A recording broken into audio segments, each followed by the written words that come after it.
xanaa sama gaay dañ tëddi bokk dafa guddi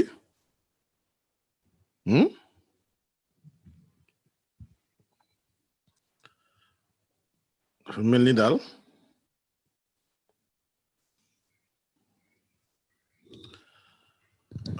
sama gaay dañoo tëddi tey dafa mel ni dafa guddi di jégalu daal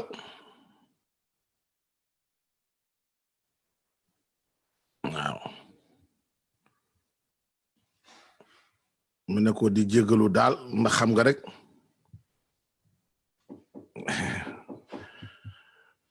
test si jamono ma ñëw maa ngi ñëw jégalu de maa ngi ñëw bye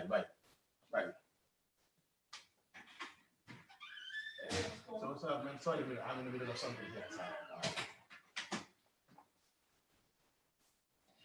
okay xam nga lii nag jégalu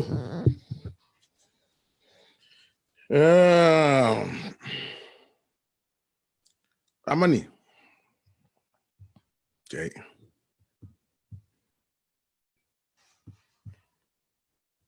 Eliman kan nee na woon la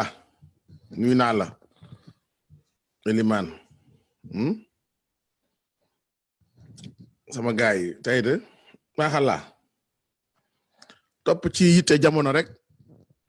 ba dëgg tardé nii comme ça mais nag danaa ñëw ci brièvement am benn message bu am solo boo xam ne tey bugg naa ko délivrer képp koo xam ne patriote nga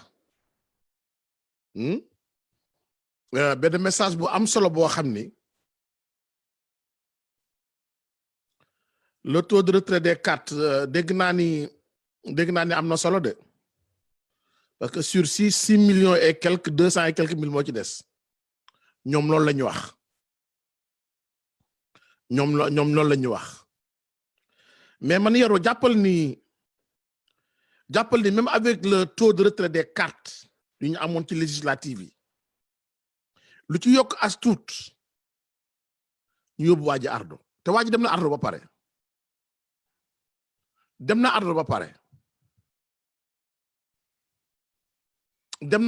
pare boo fàttalikoo am na benn waxtaan bu ñu fi amoon ñu doon wax ci wàllu cartographie bi ci wàllu électorat yan gox la nguur gi ëppee chance su gagné yan gox la opposition bi ëppee chance su gagné yan gox mooy gox yoo xam ne ku ci nekk war nga cee mën a am dara dafa gën a feeñ dafa gën a fës ba ñu demee ba fu mu toll nii nekk nañu léegi à 3 à 4 jours de l'élection dafa gën a feeñ dafa gën a fës ba ñoom seen bopp actuellement dañoo nekk dans le doute parce que gis nga nag calculer luy xew suba ba réussir ko à 100% sunu borom bi subhaanahu wa taala rek moo ko mën sunu borom bi subhaanahu wa taala rek ko mën man Yoro bàyyi le ministre il a donné un taux aujourd'hui mais aujourd'hui nous avons ay ñoo xam ne ni c'est des les superviseurs ñu ngi fi bu Nations Unies bu Union européenne bu CEDEAO ñu ngi fi on les a donné le fichier électoral bi nga xam ne moom moo am les bureaux de vote bul gis nga loolu ñun suñu problème yëpp bu mu nekk ci ministre bi dafay jéem a sàcc ak yooyu non gis nga kàngam yi nekk foofu noonu ay Idrissa Seck ñoom Pape Diop ñoom Mamadou Diop Decroix ñoom ay kàngam lañu yoo xam ne xam nañu lan mooy wàllu élection Mamadou Diop Decroix informaticien la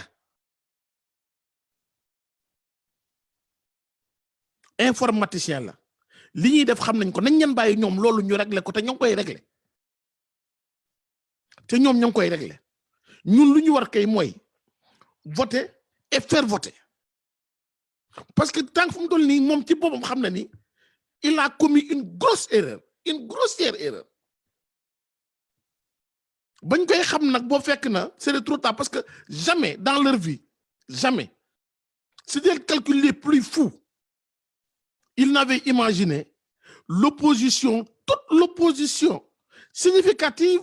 réunie derrière le candidat Idrissa Seck musuñu ko xalaat. Et en plus ñu am en face de un phénomène boo xam ne ñoom seen bopp mënuñu ko expliquer seen bopp ba tey.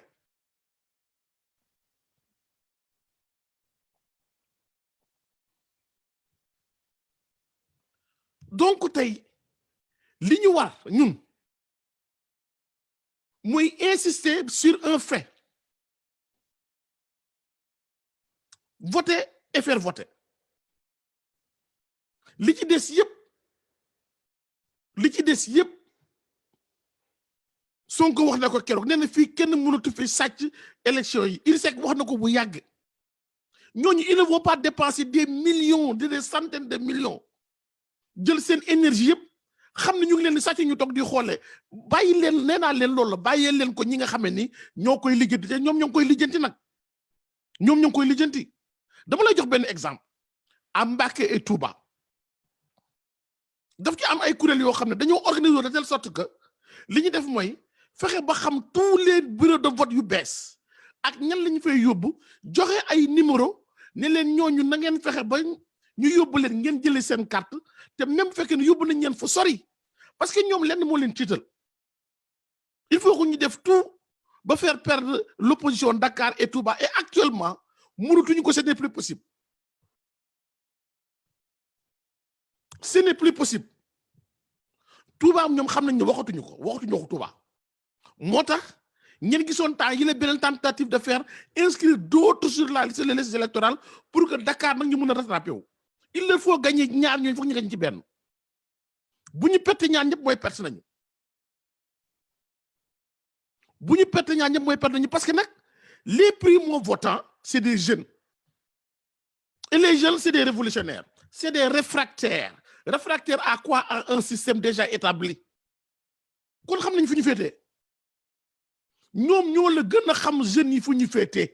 s'ils sont 1 million, s'ils sont 1 million 500, s'ils sont 2 millions ñoo la gën a xam ni féete nañ ci Sonko. loolu pété na côté bu yàgg moo tax déedéet mu leen da wax ni yéen waa Sonko mun ngeen tëdd nelaw te xam ni am ngeen benn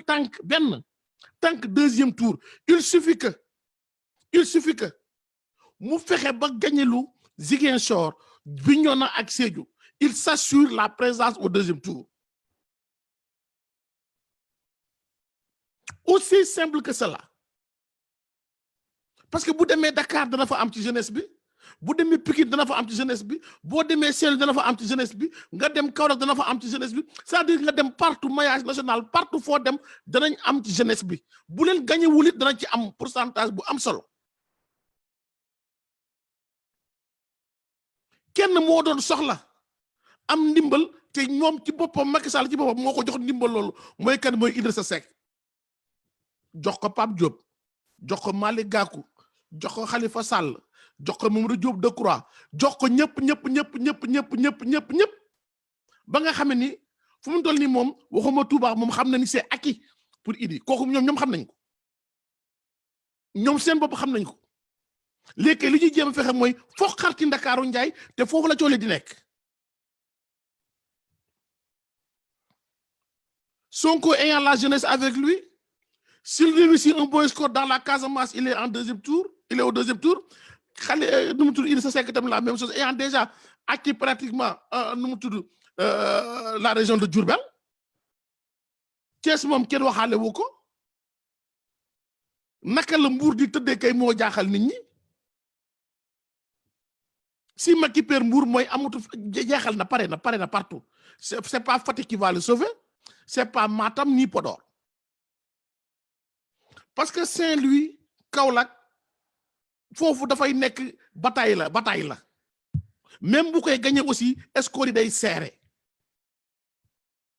Ah oui, Louga la même chose,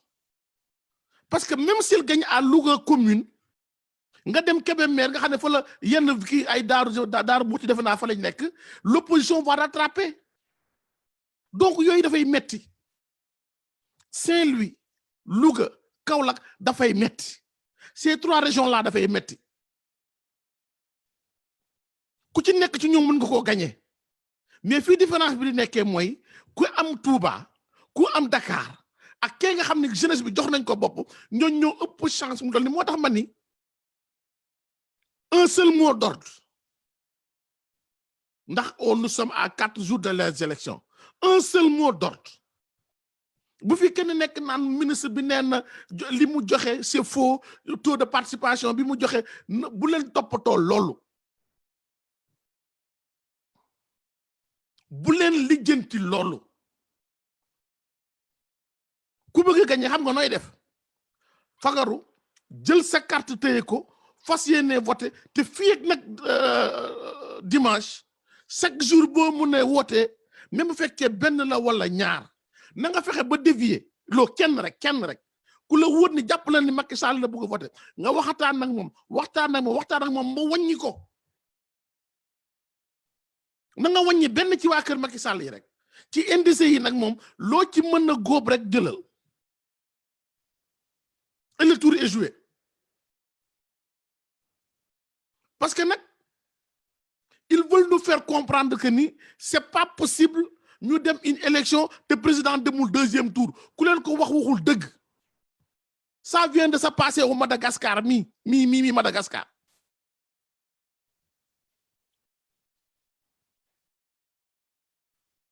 Madagascar bii bërki dem def nañu fa ay élection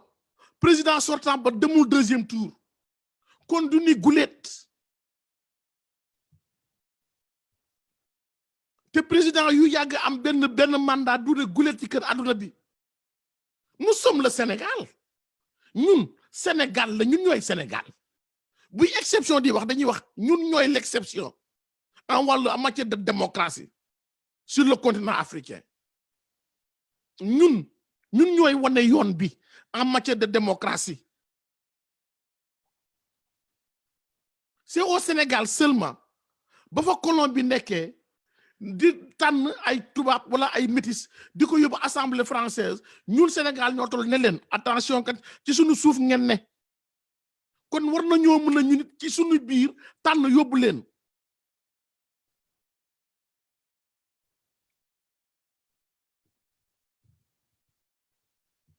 Cheikh Omar Mbodj nee na Amath pour Louga le parti au pouvoir va gagner Louga n'a jamais participé à une alternance Louga dama ni la moo ma déglu bu baax Cheikh Omar Mbodj dama ni la Louga Kaolack ak Saint-Louis ñetti région yooyu même bu fekkee mën na koo gagner ça sera âprement disputé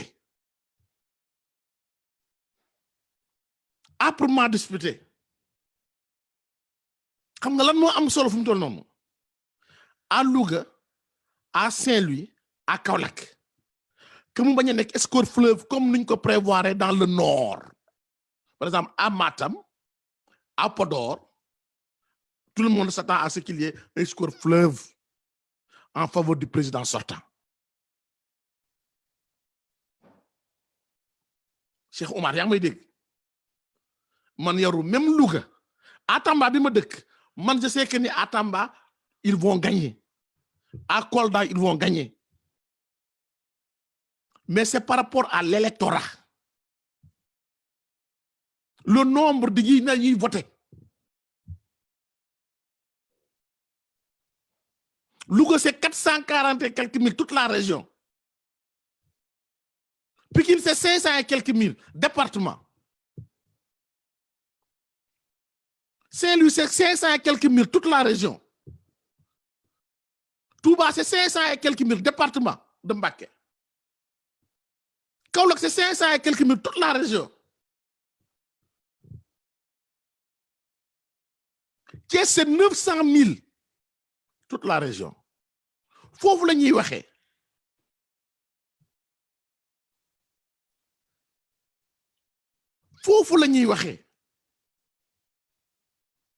donc même nee naa la bu ñuy gagner Louga score bi mënut a rëy parce que am na ay département yoo xam ne ñu ngi biir Louga lu ci mel ni Kébémer nga xam ne fa la ay Daaru Muxti yooyu nekk am nañu yaakaar ni l'opposition dana fa am lu am solo donc même sur les 400 et quelques mille électeurs ñoom tant que amuñu ay 200 000 rek baax na score bañ a nekk un score fleuve. Par contre, ñoom ils s'attendent à ce que l'opposition gagne d'une manière très large à Diourbel ñoom ñoo la ko gën a xam ils s'attendent à perdre moo tax ñu naan ñu ngi tabler entre 40 et 30%. Mënuñu ko am, c'est pas possible. soo waxee ñu ne la législative même boo jëlee législative yi avec 600 et quelques mille inscrits à Dakar 114 000 avaient voté pour Benno Bokk Yaakaar. Tout le reste c'était l'opposition, dont 111 000 pour Khalifa Sall, 50 et quelques mille pour Abdoulaye Wade, 15 000 et quelques pour le PUR. Ñoo ñëw ak ñoom Sonko yëpp boo leen dajalee ils avaient fait presque pratiquement dans la région de Dakar ñoom ils avaient 200 et quelques mille pendant que l'opposition avait 500 et quelques mille. C'est parce que législative yi raw gàddu la. Ñoom ils avaient 200 000 dans toute la région. Dans toute la région. Non, mais je crois Cheikh Oumar tamit déglu daf ci am solo. On n'a pas dit qu'ils vont gagner que l'opposition va gagner Louga une fois de plus. Qu'ils participent à une alternance, c'est pas là la question. Dama ni la même bu ñuy gagner Louga, toute la région de Louga ça fait 400 et quelques mille voix. Nañ ko bañ a gagner par une différence de 200 000 voix. Loolu moo tax ma ne la y a des départements dans Louga yoo xam ne ni dinañ fexe ba dinañu wàññi bokk pour dire que ni li nga wax xam naa ko wala bokk tey maa mënul expliquer parce que dafa mel ni sama gars yi comprendre nañ fi may waxee. Il insiste à dire que ni Louga n'a jamais participé à une alternance kon c'est parce que il n'a pas compris li may bëgg wax. Dama ni cartographie la ku ci nekk dafa am foo yaakaar sa doole.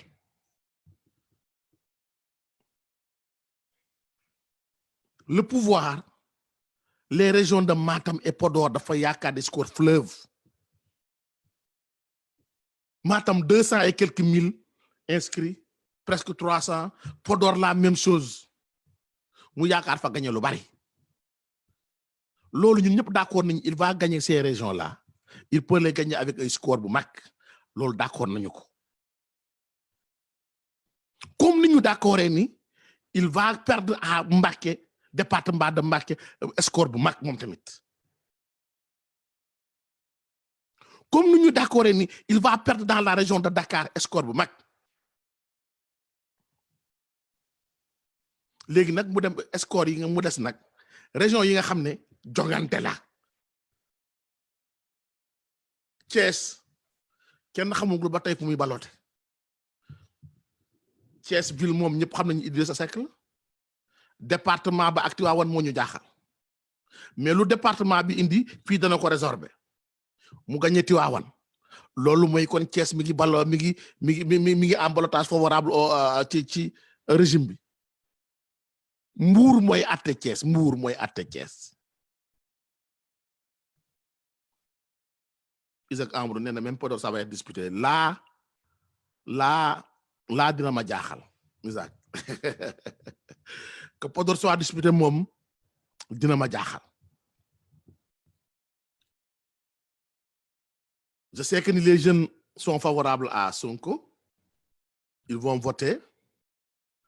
mais est-ce qu'ils ont le nombre? Est-ce qu'ils ont le nombre, Isaac Amadou? Ça va être une grande surprise. Bonsoir mon frère, camarade de promotion, Elikator Djemi, maa ngi lay nuyu. J'espère que tu vas bien. J'espère que aussi tu as les nouvelles de l'autre frère, Sir Bruno Diabol. Eli, mon ami et frère, nuyu naa ko. Alors, Cheikh Oumar foofu laay waxee. Moo tax ma ni tey le mot d'ordre bi nga xam ne ñun opposition bi parce que nag mi ngi xeeñ neex nag ah oui bu ñu naagu mais nañu gëm ni fu mu toll nii moom daanu la gën a jege daanu la gën a jege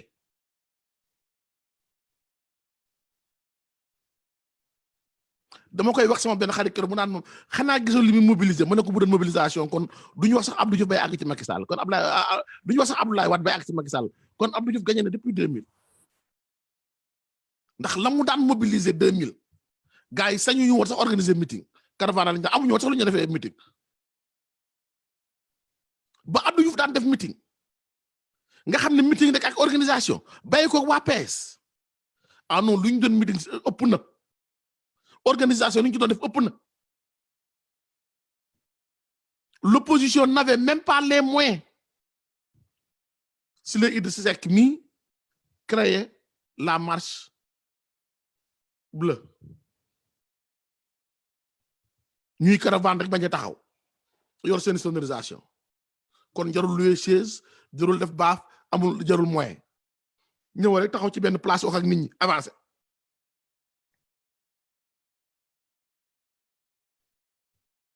nañuy ñëw rek taxaw ci benn place avancé ma ne ko gis nga kon bu la ay mobilisation jaaxal parce que bu yemoon ci mobilisation rek non kon Abdou Diouf 70% lay gagné en 2000 70% parce que exactement li Macky def loolu doon def en 2012 Ablaye Wade rek taxaw woo mbooloo ñëw boole koog ñoom Cheikh Béthio Thioune ñoom Kara ñëpp ñëw wuyu si keroog ba Cheikh Béthio Thioune wootee ñu bëri da ñëw ne c'est fini jarul ñuy voté ji man leen déet yéen a ngi def erreur yéen a ngi def erreur ñay dem ca meeting ya du ku ci nekk ba nga meeting ba ngay dem da ngay voté déet am na ñuy dem ci meeting bii génn dem ci beneen keroog gis nañ ko à Ziguinchor benn femme bu dawee xale ca meetingu Benno Bokk Yaakaar ba sol ay yére Macky Sall daw pour nuyu ci Ousmane Sonko kooku Ousmane Sonko nekk ci xol bi waaye 2500 yi nag ak mbubb mi arrangé na ko même bu ko mbubb mi arrangé wul 2500 wala 3000 arrangé na ko gis ngeen vidéo yu mel noonu bari donc ful yooyu dafa mel ni dañ leen di loué booy lire ndeysaan la lettre de Didier Awadi booy lire la lettre de Didier Awadi si ngay comprendre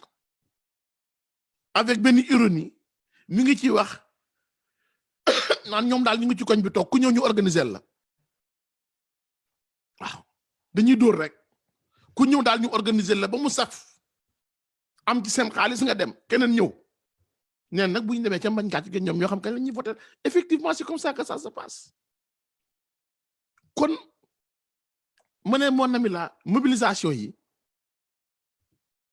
bu mu la tiital parce que c'est pas ñoo xam ne dañoo jug comme ça se passe avec le PASTEF spontanément jug dem ñooñu dañoo bëgg seen leader pour la première fois ngay toog ba à 2 heures du matin di xaar sa leader mu ñëw te kenn fayu la kenn joxul la t-shirt kenn joxul la dara nga xaar ko ba 2 heures du matin mi ngi soog a am ci mim réew te kooku dafa am ñu ko man moo ñoo xam ne jaral na leen ko jeunesse boobu ñuy wax ñoom jaral na leen loolu moo tax foofu moom am nañu fa yaakaar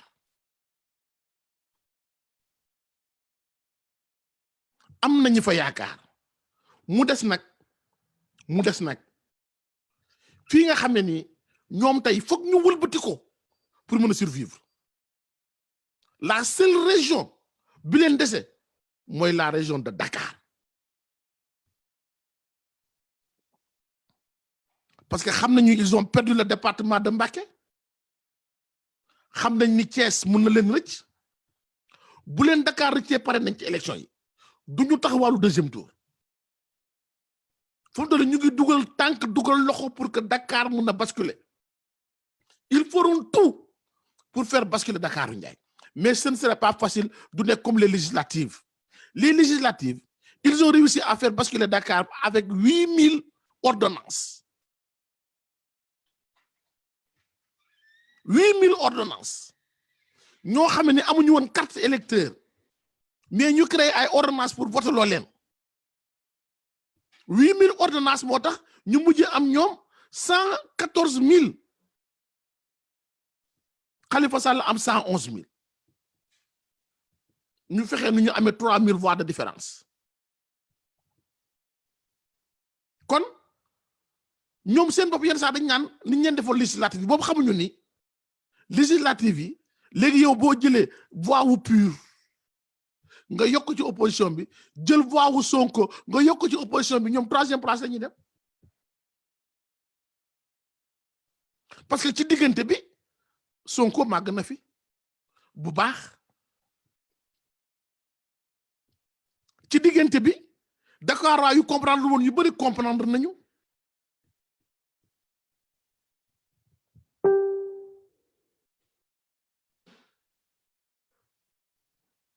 mani il risque duñu gagner benn Guédiawaye risque de Balla Gaye les Sénégalais ne suivent plus des Balla Gaye kon Sénégalais doon suivre Youssou Ndour bu yàgg Isaac les Sénégalais dañoo mature léegi dañoo mature bu doon loolu kon Youssou Ndour do fexe na woon gañale woon na Benno Bokk Yaakaar à Dakar bu yàgg mais malgré la campagne de Youssou Ndour sur les législatives suñu amul woon ces 8000 trucs là duñu gagner kon ay Balla Gaye ay Modou Lo ay ils vont se faire de l'argent c'est normal ça dépend mais mënuñu gagner loo kenn Sénégalais yi dépassé nañu loolu li fi am solo mooy yow mi gëm sa candidat ci opposition man mi gëm sama candidat ci opposition ma bañ ko ma distraire loo ahankay merci beaucoup honorable député Seck nangu merci nee na pas de distraction bu ñu kenn dugal ci ni ay sàcc la bu ñu kenn ci dugal ci lu luubal nañu ñoom seen bopp xam nañ ñi mënuñoo gagner moo tax fu mu toll ñuy jéem a forcer naan 70% premier tour 69% loolu moo lay wan ni jaaxle nañu c'est fini ñooñu ils ont perdu le nord actuellement bu mu dañuy waxtu xam nga boo demee ba léegi sax ñu daan naan ay 60% 70% waxatuñu ay 54% waxatuñu ay 51% ñu ngi 70% loolu moo lay wan ni jaaxle nañu xamatuñu léegi lu ñuy def.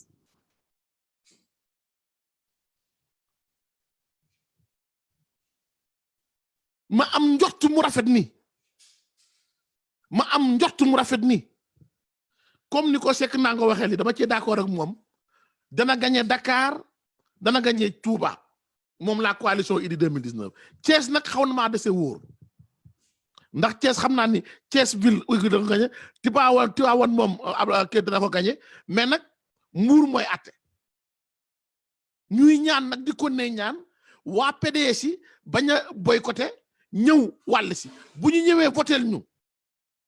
mbir mi day neex nag ñoom buñ ci dugalee seen loxo tuuti rek mbir mi daal di féetee côté boobaa nag Idrissa Seck dana jàkkaarloo kii nga xam ne moom mooy gone gi Sonko 2e tour parce que moom xale yi jox nañu ko bopp bu amee score yu baax dans la région de la Casamance ma ne sama waa ji day milu parce que fu mu ko yaakaaree ñooñu mënuñu ko yóbbu fenn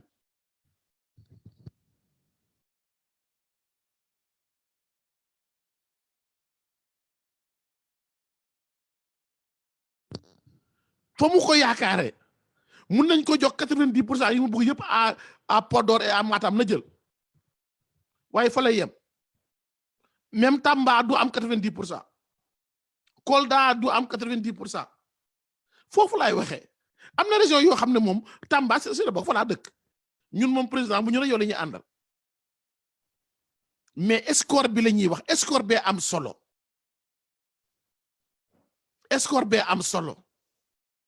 tant que mi ngi gagné ay 50 quelques % yooyu rek Tamba Kolda Podor Matam na jël Louga mun na ko gagné mais bu mu ko gagné 60% 70%.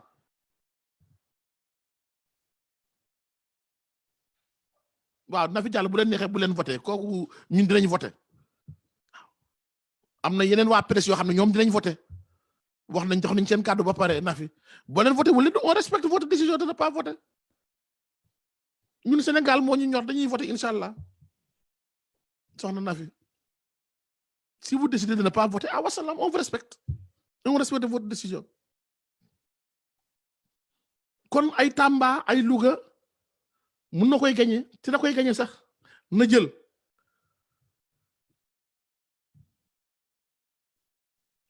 nee naa la diaspora est pour Sonko dee ko mixé la diaspora n'est pas pour Sonko de man yaru la diaspora n'est pas pour Sonko man je suis dans la diaspora n'est pas pour Sonko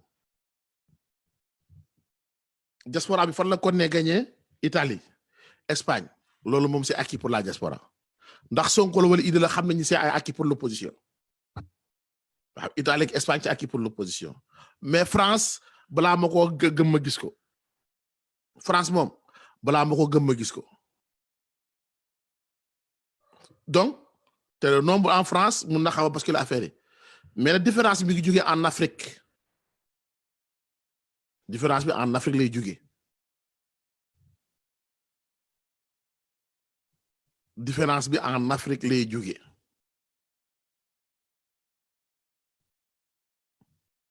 ndax Amérique seen nombre bëriwul noonu Canada moo fi ne Sonko moo fay kay loolu ñëpp xam nañ ko c'est pas un nombre important États-Unis moo xaw a bari États-Unis moo xaw a bari même bu ko opposition di gagné it mun na bañ a demee noonu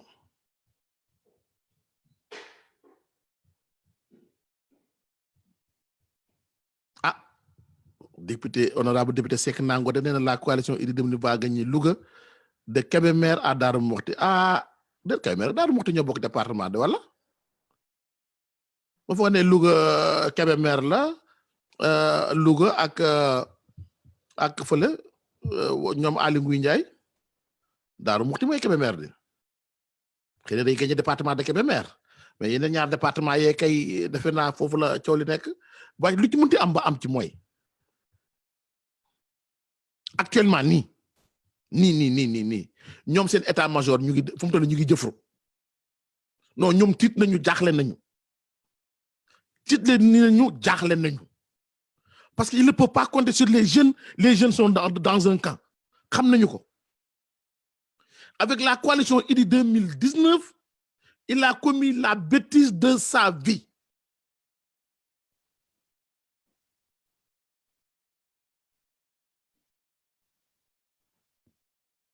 il a commis la bêtise de sa vie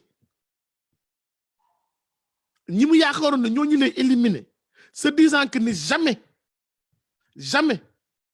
certains cadres de l'opposition du ñu ñëw ranger wu derrière Idrissa Seck dama leen jox benn exemple est-ce que xam ngeen ni depuis pratiquement 5 jours l'ancien premier ministre de Macky Sall Abdoul Mbaye mi ngi dans la région du Sine Saloum di campagne depuis 5 jours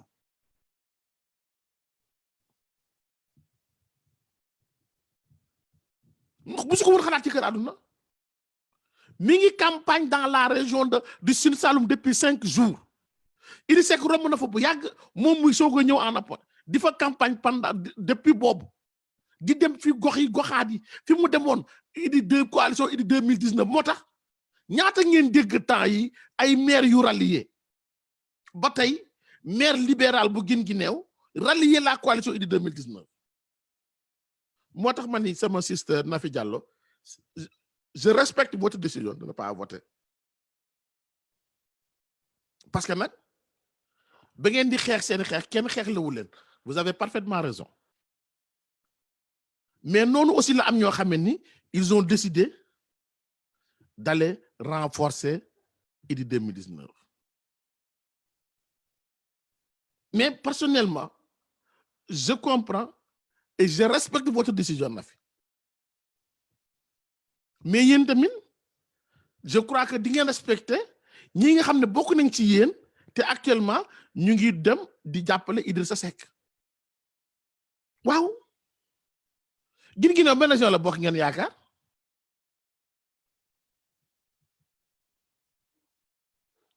Guinée ban région la bokk sax bokkul ca kaw la wala ana ngeen kan moo mën a dimbale ci Guinée ban région la bokk ban région la bokk ah maire ba de ak ñama àndal dem nañu fekk Idrissa Seck bokk na ci koñ yu bari ci gox yu bari du moins dans la région de Louga et de Diourbel tey ña ngay daw Idy 2019 attention à région de Kaffrine mi ngoog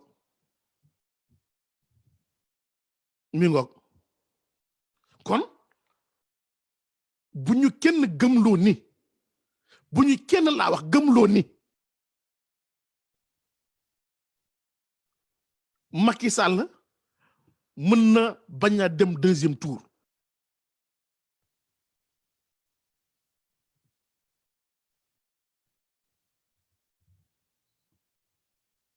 mën naa bañ a dem deuxième tour tey jii nii à l'heure où je vous parle selon man les renseignements yi may am xam naa ni Macky fu mu toll nii jegewul sax deuxième tour parce que la coalition Idy 2019 risque de gagner Dakar la région risque de gagner Thiès et risque de gagner Touba et je sais que ni Sonko risque de gagner dans le sud mais sur le plan national Sonko risque d'engranger beaucoup de voix au niveau de la jeunesse beaucoup de voix au niveau de la jeunesse ce qui nous pousse inéluctablement vers un deuxième tour Idrissa Seck Ousmane Sonko ñoom nag loolu la ñu xam moo tax fu mu toll léegi ñu yokk seen score 50 et quelque lañ nekkoon de mais temps yi boo leen déggee nous aurons 70% premier tour 70% 75% mosul am Sénégal ñun ne sommes pas une Union soviétique ñun Sénégal duñu Union soviétique ñun Sénégal duñu Union soviétique ñoom loolu xam nañu ko mais nag comme que dafa am une guerre psychologique foofu loolu la gars yi tam war a bàyyi xel la guerre psychologique te guerre psychologique boobu bokk na ci ay terrain yu ñuy feesal mu dem naan bu tax gars yi ñeme wuñu terrain yi nañu dem ci stade yi feesal ko bu doon feesal stade la kon nee naa la ba tey Abdou Diouf moo fi toog def na ba pare ba def ba defaat ba jox Ousmane Tanor Dieng bu doon feesal stade rek la ndax la pêche di mobiliser la ñu mën ci organisation kenn mënu ko fu ne feesal nañu ko place boo xalaat rek feesal nañu ko terewul ba Sénégalais yi nammee nag ni doy na non dañ leen ko won ba mu mat sëkk ba Sénégalais yi nammee ni doy na te Sénégalais yi dañoo namm ni Macky doy na Sénégalais yi dañoo ñoo pare ci Macky Sall xam nga en 2012 2013 je crois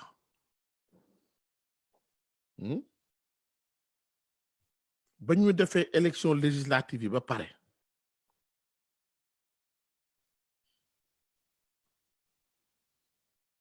ñu ne ndax dañuy delloowaat la présidence de l'Assemblée nationale à 5 ans ndax dañuy voter loi boobu wala Macky naan déet yàkkamtiwul dafay xaar ñu koy voter par 1 an di ko voter par 1 an je crois boo leen suñu fàttalikoo ci c'est à la 3e année si lañ koy soog a delloowaat ci 5 ans bi boobu leeroon na ko ni léegi am na carrément nu mu tudd comment dirais-je Moustapha Niasse benn velléité beneen ambition dootul jóge foofu ci benn boo ko yaakaar budul bosam maniko olof dafay lépp loo xam ni ñun yenn saa dañu koy fàtte gis nga lala fal boo ko fàtte folli la dafay daal di yomb te président Macky Sall dafa fàtte woon ni Sénégalais yi dañ koo sotle Sénégalais yi dañoo jàppoon ni il était victime d'une injustice ñu sotle ko waaw yow ñu jàppale la yow kat tu es victime d'une injustice ñu sotle la nga ñëw nag yow jël injustice ne moom ngay def sa maanaam moom ngay doxalee première injustice bi nga xam ne moom moo taxoon ñu voté loi boobu au lieu mu changer ko dès la première année dès la deuxième année déedéet muy def politique di ko renouveler par un an pour s'assurer que ni AFP du am un candidat boo xam ne su bëggee sampaat na nam dina ko sonal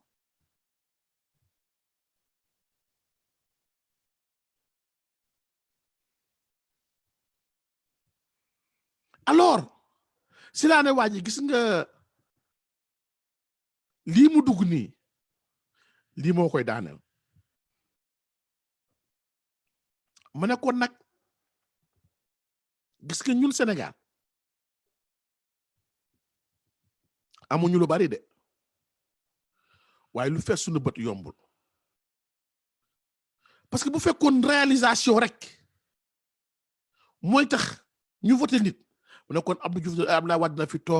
toogaat fi ndax dëgg nag en matière de réalisation et d'infrastructure rek li mu def ci Sénégal kenn defu ko fa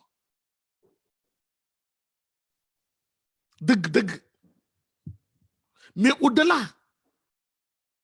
Sénégalais bëggul injustice et au-delà Sénégalais mi ngi xool la marche des institutions moo tax man tiituma ci bu ñu changé Macky suba indi fi keneen tiituma ñu dellu dans les mêmes travers parce que même si c'était des recommencements chaque 5 ans on fera comprendre aux politiciens que ni désormais ak ku fi munti nekk bu fekkee sax jar nañu jël benn mandat jox la benn mandat même bu fekkee dañuy sacrifier benn 5 ans ñu sacrifier ko on le fera et on va te dégager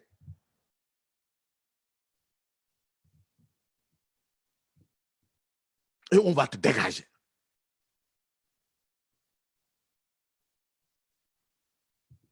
waaw non l'erreur de sa vie nangu l'erreur de sa vie parce que xam nga damay fàttaliku avant muy dem Kaffrine di wax ni il va réduire non après ba bon demee Kaffrine mais il va réduire l'opposition à sa plus simple expression boobu jàppoon na ni bu tëjee ñee mu jënd leen opposition bi day daal di jeex parce que boobu toog na par exemple 2 ans yoo xam ne mi ngi jàpp PDS di tëj ñun ñëpp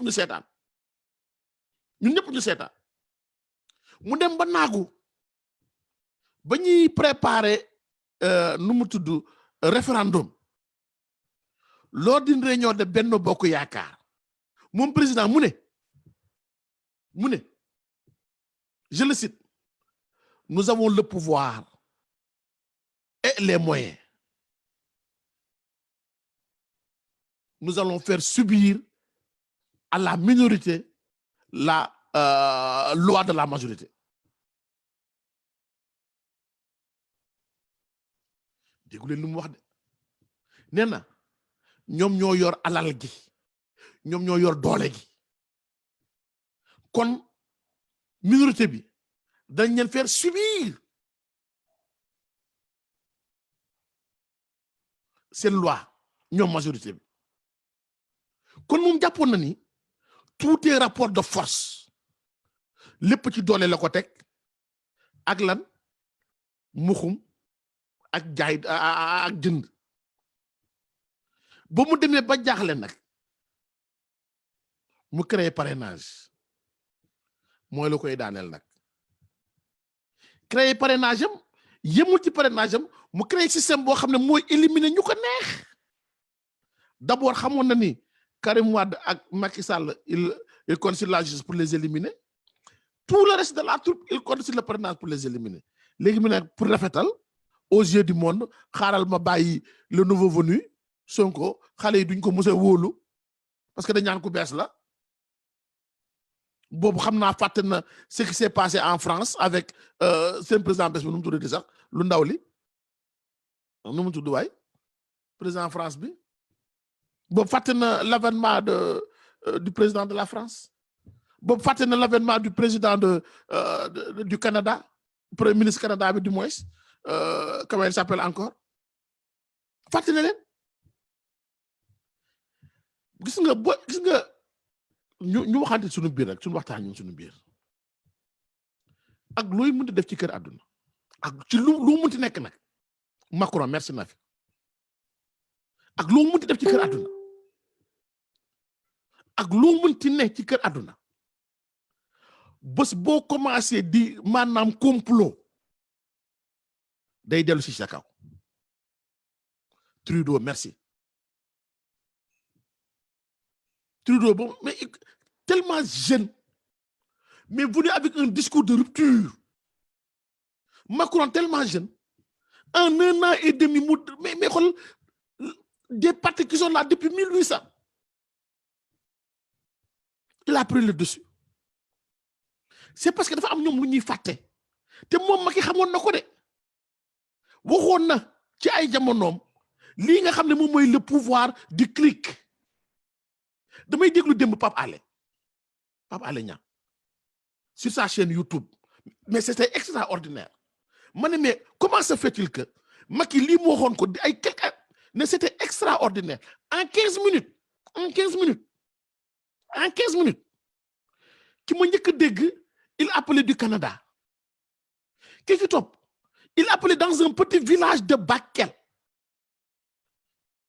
keneen ki ci topp il appelait de l'Allemagne keneen ki ci topp appelait de la Gambie mu am un autre bu appelé dans un village de Diourbel ma ne mais nee nañu ndekete yi yaay Facebook bi ndekete wala YouTube bi gañewul kenn mais ñi ndax seen bopp ndekete xoolal en 15 minutes rek en 15 minutes yow ka nekk dans un village de Bakel nee na waa ji mi ngi naan village boobu amuñu ndox bu baax amuñu courant bu baax te pourtant ma nga connecté wu internet di déglu Pape Alé bay woote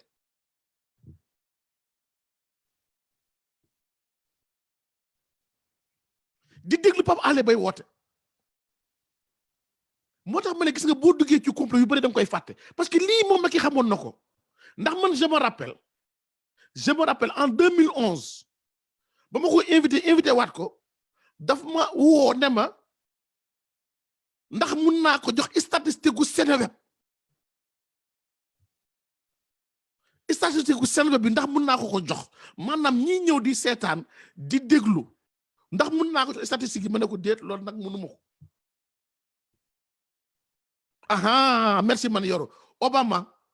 ak Trump comment ils ont utilisé Facebook Twitter Trump comme gagné Twitter la gagné mais comment ça fait-il que ce gars-là n'a pas compris loolu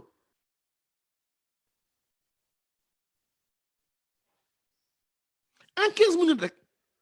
mais c'est extraordinaire mais lii mooy meeting bu gën a rëy ci meeting yi Pape Alé di leen jox parole boo déggee liñ baa ngay fees doo sax déglu gars yi wax ndax peep ku nekk ngi bëgg dugg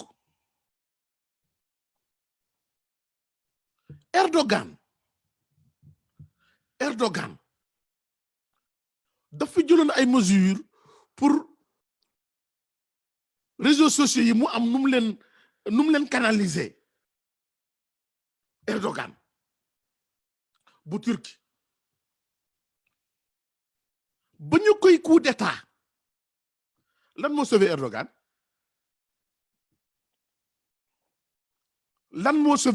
ba ñu koy coup d'état qui se rappelle de ça ana ngeen sama gars yi Nafi Diallo tu te rappelles Erdogan ba ñu koy coup d'état ba ñu demee ba les putschistes pratiquement Ankara ak li ko wër yëpp positionné wu nañu partout télévision nationale yëpp ñu jël ko lan moo sauvé Erdogan man yow loolu laa laaj loolu de man yow gaawal ma tuuti Cheikh Omar Mbodj gaawal tuuti gaawal leen ma tuuti ci question pour un champion boobu bismillah lan moo sauvé Erdogan ana ngeen nos réseaux sociaux rek doyul Skype déedéet du woon Skype moom Al Amir Nafi Diallo direct Facebook déedéet direct WhatsApp la jaar fekk benn télévision rek moo fa desoon di wax moo doon CNN bi Turquie la jaaree lancer message WhatsApp CNN la jaaree lancer message WhatsApp moo tax ay temps gars yi naan ay Karim Wade nu mu tudd kii WhatsApp man leen xamu na li ngeen di wax fu mu toll ni ku falu WhatsApp ak Facebook la fal WhatsApp la jaar lancer un message télévision bi jàllale ko population yi génn dem jàkkaarloog char yi looloo ko sauvé loolu moo ko sauvé ce message qu'il a réussi à la dernière minute à faire passer par WhatsApp sur l'une des dernières télévisions à émettre encore qui était CNN ci iPhone am merci ci iPhone am mu lancer un message WhatsApp ñu jël message ba lancer ko sur la dernière chaîne encore parce que boobu dañuy dem ba koy tëj avant ñu koy tëj nag parce que pour ceci fàtte woon nañu sax boobu moo tax complot boo ciy dugg am na looy fàtte lu lay daaneel Macky nag la mu fàttee bari moom ñee moom defoon nañu lépp ba benn CNN boobu moo leen desoon c'est par WhatsApp la Erdogan lancé message bi population bi nag génn nag nekk ci mbedd mi ku ci nekk nag jël message bi jàllale ko ñu koy jàllale xanaa xamul leen ni aujourd'hui en Inde tey xam nga WhatsApp amoon nga possibilité lancer presque ba 200 messages léegi booy lancer 20 sax ñu téye ko xam nga lu tax parce que en Inde dafa am koo xam ne ni benn rumeur rek bu jaar ci WhatsApp ñu dóor ci ay nit ba ñu dee ñu saisir WhatsApp ñun suñu dëkk nag ñu ne les candidats de WhatsApp et de Facebook ñooy ñëw nag tàllal la ba nga xam ne tàllal lañ la parce que lii groupe tey ci WhatsApp lu ci jàllu torox nga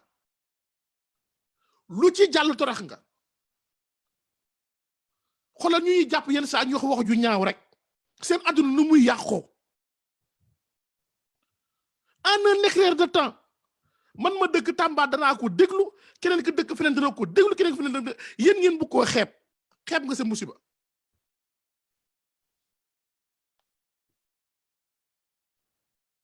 xeeb ngeen seen musiba Germaine Ndeye nuyu naa la de sama jigéen ju baax ji naka Margot foofu ca Canada kon actuellement nii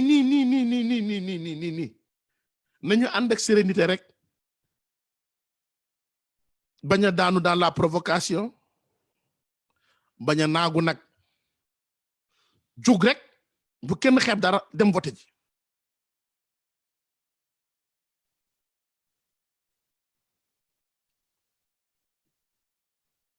buñ kenn xeeb dara jóg rek dem voté ji lu ñu jéem lu ñu munti jéem bu ñu génnee on vote en masse Macky dinañu abal ci jàmm nag nee naa ko Sall ngaari tu t'es trompé de peuple et d'époque laa yi la ak yaa juum ñun gis nga naam xam naa jàpp na ni bu ñëwee jënd ay saaram ay anti émetam xoxatal nit ñi xoolal temps yi rek ndeysaan damay dégg l'histoire de ce Karimiste et sa femme là nga xam ne chaque 2 jours ñu ñëw fa kay ndeysaan dégg naa dañoo dem dugg fa xeex ak waa kër ga jël waa ji yóbbu ah pour lan pour lan pour ñoom bu ñu amee seen police dugg combien de jeunes karimistes aujourd'hui sont en prison qu'est-ce qu'ils ont fait et l'histoire la plus rocambolesque mooy les 3 xalifis yi ñu jàppoon Saliou Dieng et Philomène lan la Saliou Dieng def ci kër àdduna luy crime dudul il supporte Karim Wade mais pourquoi il n'a pas ce droit mais bon Dieu pourquoi il n'a pas ce droit mais diantre pourquoi on ne peut pas supporter Karim Wade au Sénégal mais pourquoi nit mënut a supporter Khalifa Sall au Sénégal pourquoi et l'histoire la plus rocambolesque mooy les 3 jeunes khalifis ñu arrêté ci 3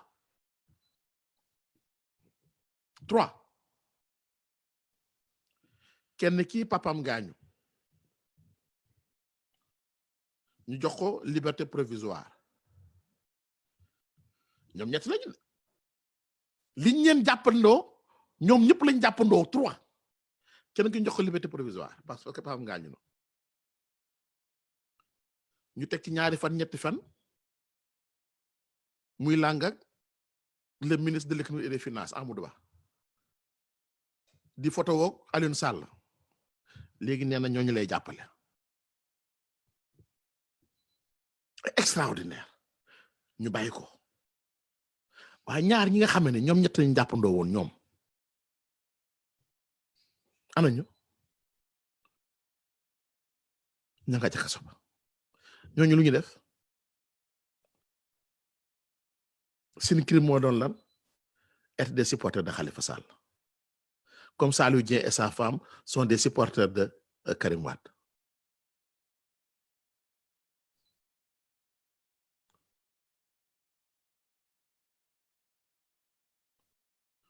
ah bon nee na jox ko million ak voiture teg ci waaw dégg nga de yaay mi Jóob nee na jox ko ay million ak oto yéen ñett la yow ñu génn la jaale si la première dame ñëw jaale si la am jox la enveloppe ñu may la oto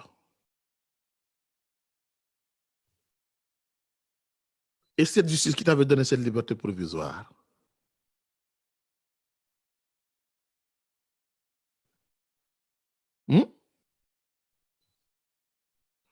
bu ñu doon def tey le décompte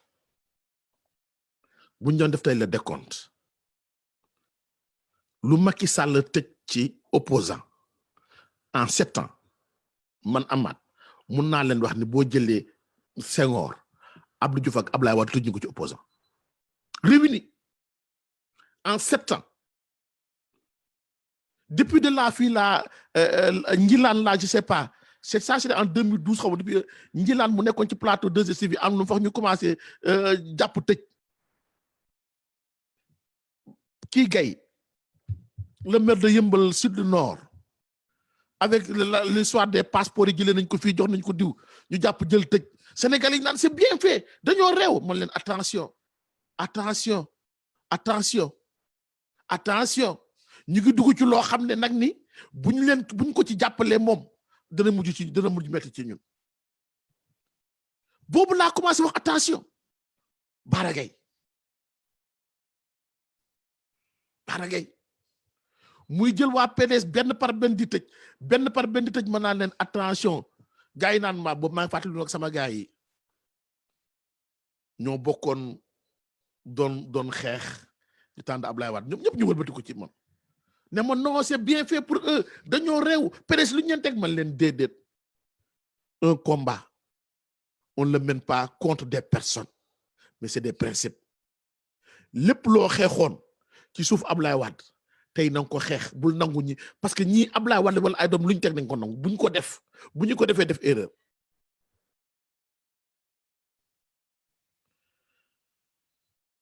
gis nga Omar Diallo xam nga man première dame du may bëgg wax ci moom jigéen ñi dima mere mais pour man gis nga régime bu ñëw fii te audité woo fondation Servir le Sénégal non tu es complice de ce que parce que ce que cette dame là fait est extrêmement grave. C'est-à-dire qu'elle symbolise, elle personnifie la corruption. La première fois ma gis ko muy dem ci benn kër diine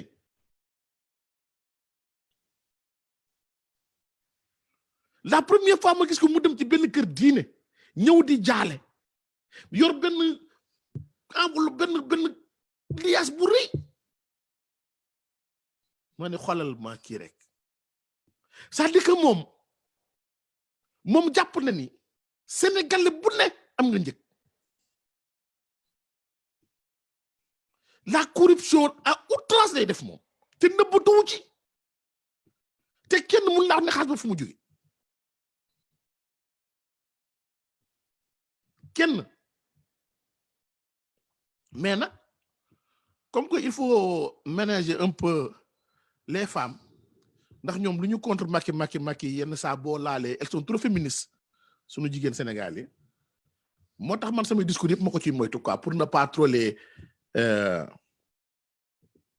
mais doy na waar li muy def noo jégg na dayo musuta am Sénégal te man musu moo gis ci kër àdduna musuma gis une première dame bi nga xam ne ni c'est ce rapport boobu la am avec l'argent moom tout se règle par l'argent et tout de suite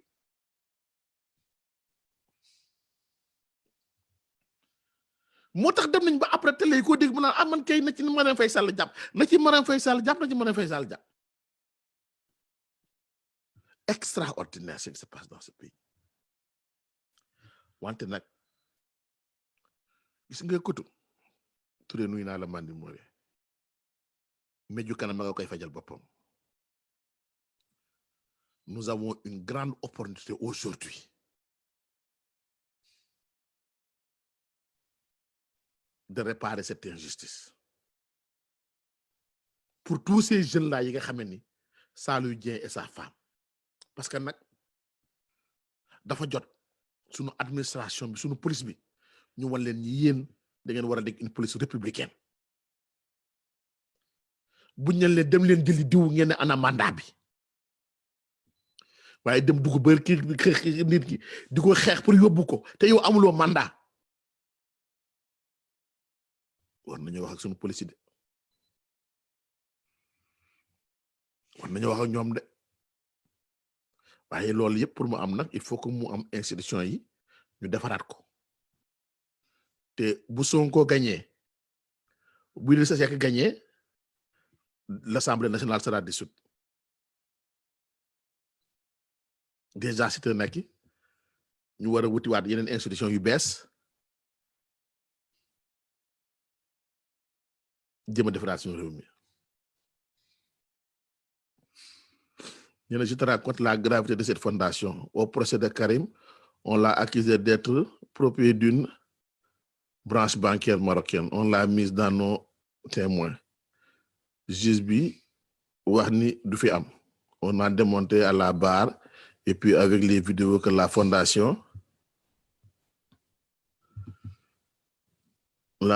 Servir a reçu des centaines de millions de soutien financier à cette banque. Waaw. yéen a ko dégg de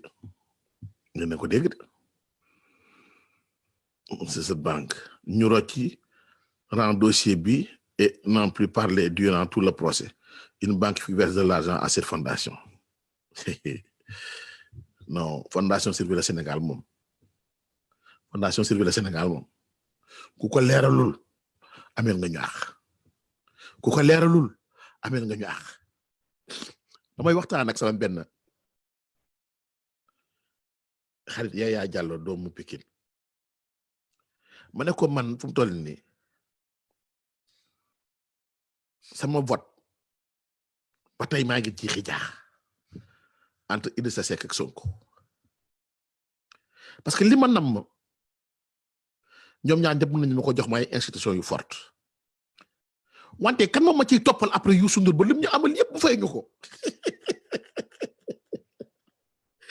ma ne ko loolu moom xam naa ni Sonko dina ko def mais Idrissa Seck am naa ak moom affinité waaye Sonko moom xam naa ne bu ko joxoon nguur gi moom non dërëm bi dina ko génne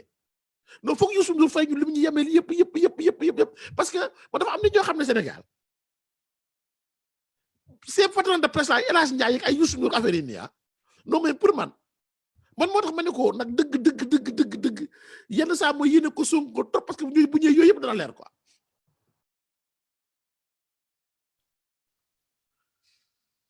non parce que non dina dem ba xaw a personnel mais non foog gis nga bëgguma nuru ko soxor quoi quelqu'un qui en veut à une autre personne mais ay Youssou Ndour ay El Hadj Ndiaye dañ ñoo sonnal dañ ñoo lëjal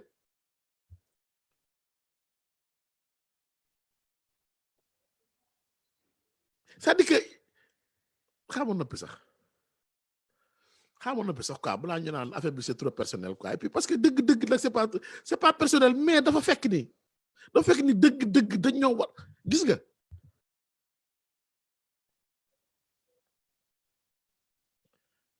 xam nga Idrissa Seck dafa wax ni mën na chaque commune chaque année mu joxe 1 milliard kay naan c'est de la démagogie mënul ne fu mu jël xaalis boobu il faut que ñu demaat dégluwaat le syndicat des travailleurs des impôts et domaines lu ñu waxoon ay 2 ans ngi ni ci ginnaaw 3 ans nee nañ ñoom ku leen jox jumtuwaay yi pour ñu liggéey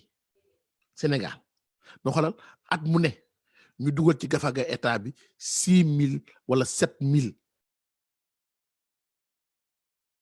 milliards chaque année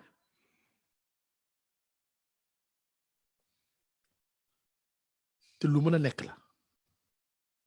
gis nga bés bu ngeen amee jot ngeen aventuré wu di lire les rapports de l'IGE et de la Cour des comptes moo tax ba Macky ñëwee ba tey Cour des comptes génnewul benn rapport am 650 millions de francs CFA soi-disant une subvention à la fondation yéen ñi nañu rey fondation boo xam ne kenn du ko lijjanti waaye ndaw sax 650 millions de francs CFA moo tax ndaw si di bu Macky bu mi ku mer mu dem lijjanti la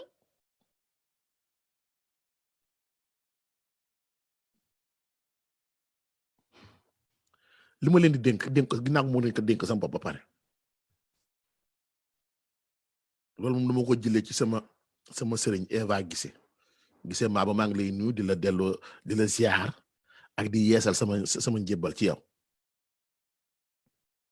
sama sëriñ la de Eva Guissé voter et faire voter et faire voter gis nga ñoom lu ñu mënti jéem bu ñu voter en masse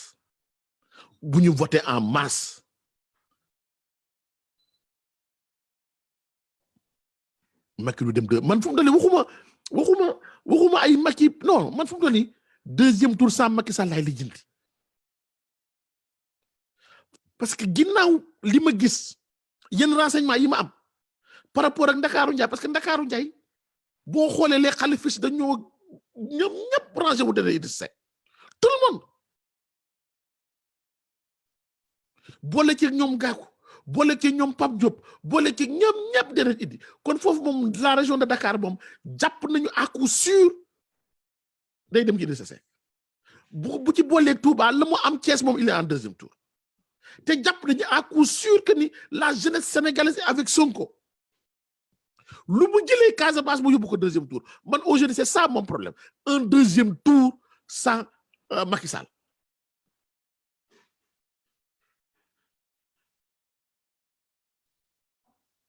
rek un 2e tour sans Macky Sall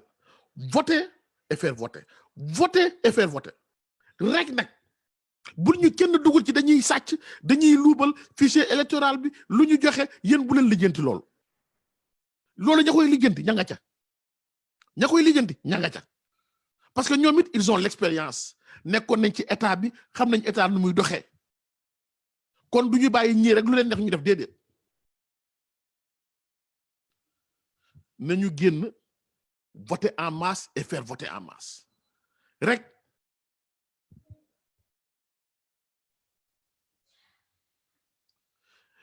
Omar nee na grand si jamais Idi prend le pouvoir il faut que vous soyez ses premiers alliés lui exigeant la reddition des comptes il est le premier moom ci boppam il est le premier à vouloir faire clarifier beaucoup de choses et vous serez surpris le jour où il prendra ses fonctions bu ko yàlla dénkee nguur gi vous serez très très surpris moo tax ma ni man amuma tiitaange ci Sonko jël ko wala Idrissa Seck jël ko parce que ñoom ñaar ñëpp ko ci ñëw reddition yi des comptes dana mat sëkk parce que nag tous les deux ont été victimes d'une injustice non bu leen fàtte que ni Idrissa Seck jàpp nañ ko fi toroxal nañ ko tëj nañ ko ci kaso bi lu ne def nañ ko ba jusqu'à présent personne ci ñoom mënu la wax ni fii voici la preuve de Idrissa Seck lu mu sàcc kenn ci ñoom Sonko a été radié ñu jéem a yàq deram ils ont tous aujourd'hui la responsabilité historique leeral lépp non loolu moom bu ci am xel ñaar non Eva non loolu wóorul sax ay dem dërëm tur ñu bàcc ko sax non bàcc bi gën a metti mooy bu gën a leer bi gën a neex mooy premier tour résultat yi joxe ni Sonko ak Idrissa Seck ñooy dem deuxième tour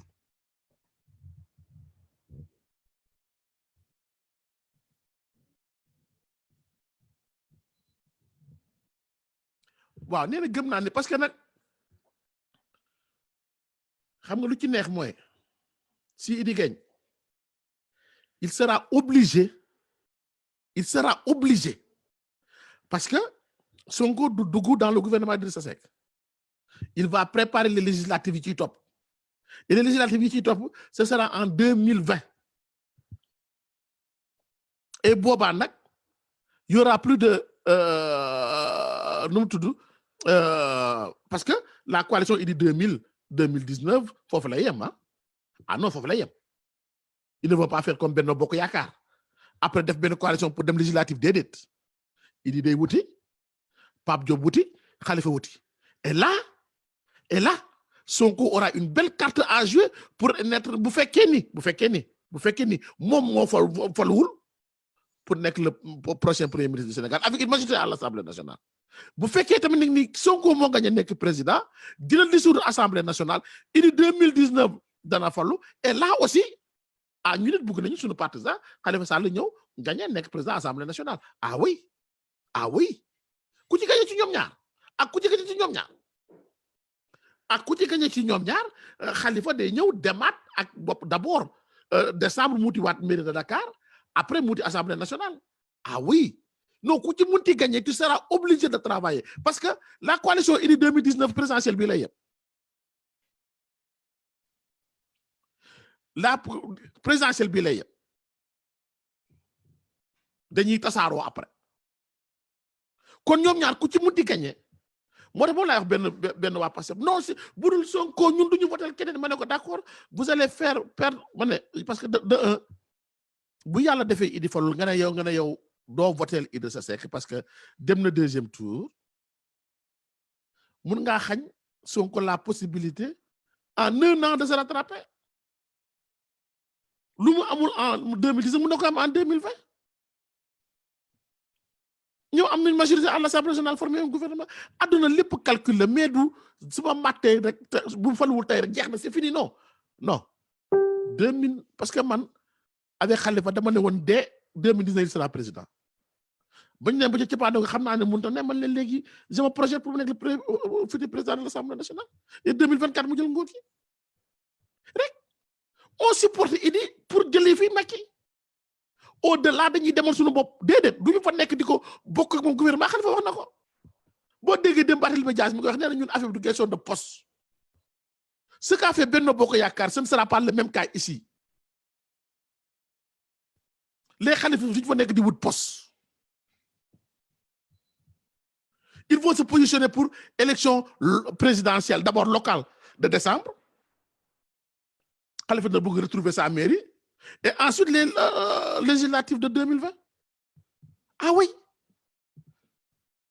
oui kon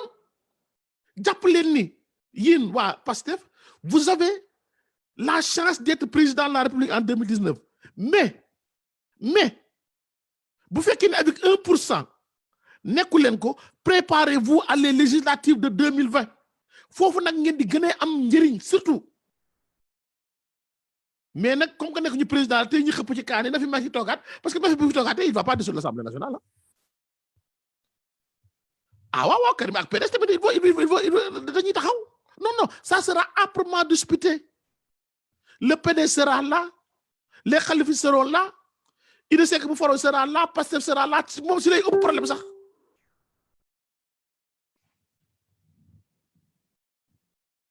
si lay ëpp problème alors bu yàlla defee ngeen falu wal illaa lil hamdu loolu la ñuy ñaan yàlla mais boo leen faluwulee bu leen yàqal seen bopp parce que un deuxième mandat de Macky Sall mooy l'Assemblée nationale ne sera pas dissoute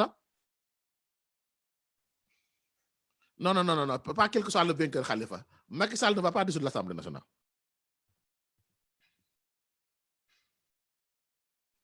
waaw d'accord waaw maa ngi lay soog a lire waaw d'accord mais quel que soit ku gagné bu Idi gagné il va dissoudre l'Assemblée nationale bu Sonko gagné il va dissoudre l'Assemblée nationale ça c'est kenn wérante wu ko mais ci ñoom ñaar nag muy Sonko muy Idrissa Seck ku ci munti gagné nag tu auras la lourde tâche de faire face à toi ñoo xam ne y a un mois ñu ngi toog nag ànd ak yow oui parce que nag y aura une redistribution des cartes Karim et le PDS nañ ñëw taxawaat Khalifa Sall dana taxaw nu mu tudd Gakou dana taxaw Pape Diop dana taxaw ñu ne ñëpp nañ taxawaat y aura plus ces Benno Bokk Yaakaar non loolu pour élection yi la te fii lay yem fii élection yi lay yem élection yi lay yem kenn ci ñoom bu gagné moo xam Sonko la moo xam Khalifa la fa lay yem ku ci gagné ci ñoom ña ko am Idi la di moins Khalifa rek xam nga dafa nekk ci xol yi moo xam Sonko la moo xam Idi la ku ci gagné am nga problème bu rëy nag ndax tu auras en face la prochaine législature moom day metti nee na est-ce normal même si la constitution le permet cela mais bien sûr c'est très normal c'est très normal Mamour c'est très normal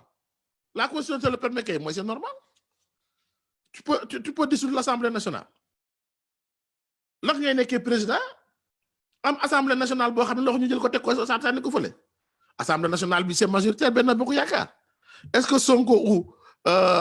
Idrissa Seck dañu bëgg gouverner ak ça déedéet alors tu vas dissoudre l'Assemblée nationale pour essayer d'avoir une majorité mais ils ne l'auront plus au cas où nag amoo ko boo ko dissoudre une deuxième fois nag boo ciy pare tu organises immédiatement élection présidentielle mënoo ko dissoudre 2 fois d'affilée foofu la challenge bi nekkee foofu la neexee moo tax dañoo war a def tout moo tax gars yi bu jox naan waaw le système man leen le système daal xam nga mooy lan Macky Sall jógee fi man daal bu fi jógee ku fi munti toog it xam naa tu vas dissoudre l'Assemblée nationale boo ko dissoudre ñeent dañoo jox hard time tu seras obligé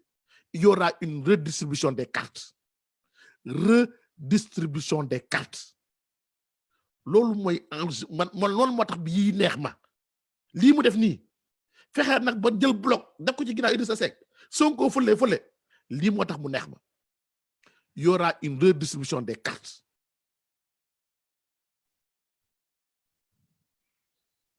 waaw moo tax ma ne le peut-être jusqu'en juillet 2019 d'accord moo tax ma ne 2020 en 2020 xanaa du parce que y a les locales de décembre il faut que mu bàyyi locales yi jàll nag après ñu soog a lijjanti les législatives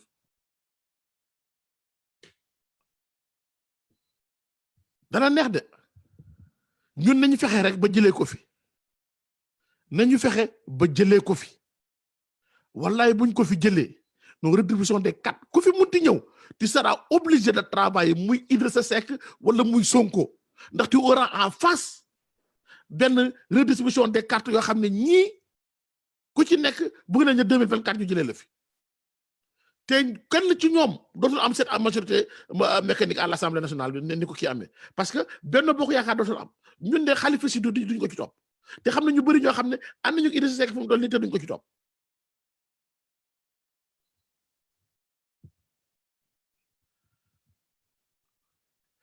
Avec Sonko l'espoir est permis pour un Sénégal meilleur amiin yaa rabbana amiin waaw loolu la ñuy ñaan yàlla hein couple local et législatif yaakaaruma ko Khalifa Ababacar Seye je ne pense pas dafay gàtt parce que mars waaw ils vont dinañu économiser xaalis pour Sénégal mais avant de coupler avant les législatives il faut des préalables ndax on va maintenir le mode de scrutin les institutions yooyu yëpp gars yi nañ ci waxtaan xool naka lañ ko defee balaa ñu demaat ci élection vivement la fin de la transhumance politique waaw loolu moom Sénégalais yi ñoo koy sanctionné ndax lan moo dana tax ñu sanctionné régime bi transhumance bokk na ci lu ci mel ne ay Aïssata Tall Sall dafa naqari Sénégalais yu bari daf leen naqari ñoom xam nga ils se sont tirés des balles bon xoolal l'exemple de Bamba Fall rek il n'a pas osé mais xoolal ni ko waa Médina tiñale tongale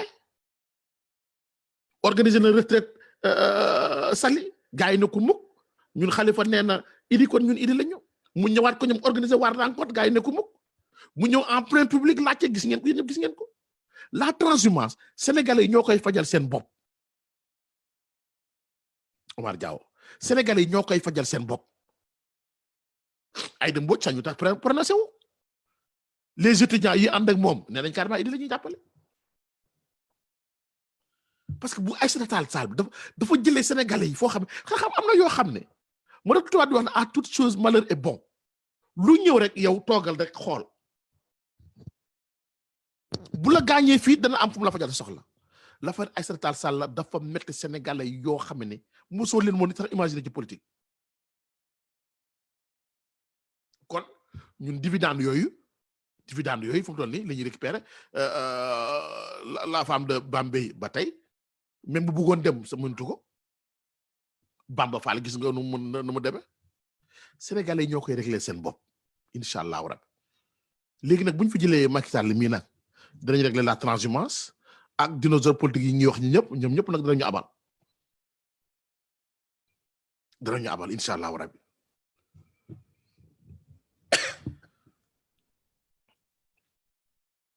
maa ngi leen di fàttali que ni tey la survie de notre nation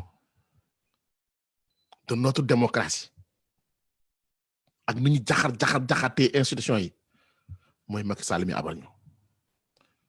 et incha allahu rabbi ñu ngi ci yoon bu baax bi nañu bu ñu bàyyi suñu loxo nañu continuer di woo nit ñi di waxtaan ak ñoom le jour ji nañu jug voté ji fàttali nit ñi ñu dem voté ji bu ko defee rek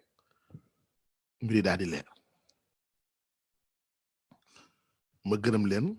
sant leen di leen ñaanal yàlla di ko sàkku ci yéen te di leen jox rendez-vous samedi incha allah ñu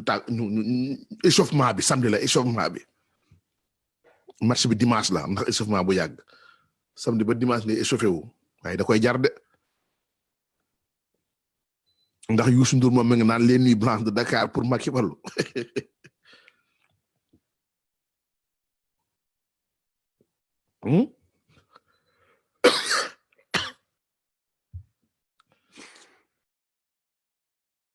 mu ne il faut que Khalifa se débarrasse des maires de Médina et Patte d'Oie non Patte d'Oie moom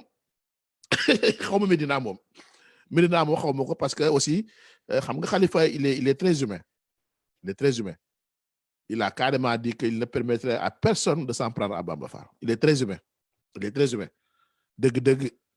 moo tax boo déggee gars yi duñu sax tudd Bamba Fall dëgg xëy na Bamba mais Patte d'Oie moom kooku moom il est parti yaay kooku moom c'est fini